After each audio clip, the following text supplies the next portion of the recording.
చాలా డేస్ తర్వాత సింహాచలం వెళ్ళాను నేను ఒక థింగ్ అబ్జర్వ్ చేశా. జనరల్గా అందరూ గుడికి ఎందుకు వెళ్తారు? ప్రశాంతత కోసం, ఇంకా లైక్ మంచిగా ఉండాలని, ఇలా సంథింగ్ ఏదో కోరుకోవడానికి వెళ్తారు. ఇక్కడ మనం మంచిగా ఉండాలని కోరుకుంటున్నాం, కానీ మనం అలా ఉండటానికి ట్రై చేయట్లేదు. జనరల్గా ఇక్కడ ఆఫ్టర్నూన్ అన్నప్రసాదం పెడుతున్నారు. చాలా పెద్ద లైన్ ఉంది. చాలామంది మధ్యలో ఎక్కడ దూరిపోదాం అని చూస్తున్నారు, కానీ లైన్లో వెళ్దామని ఎవరు అనుకోవట్లేదు. ఈవెన్ అక్కడ ప్రసాదం కొనుక్కునే దగ్గర కూడా ఎక్కడ మధ్యలో దూరిపోయి వెళ్ళి తెచ్చుకుందామని చూస్తున్నారు.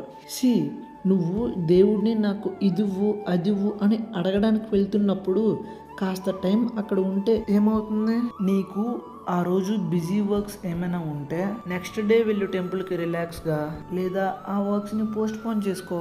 నేను ఇది అబ్జర్వ్ చేశా, అందుకే వీడియో చేశాను. బై ద వే, నువ్వు సింహాచలం ఎన్నిసార్లు వెళ్ళావు? కామెంట్ చేసే.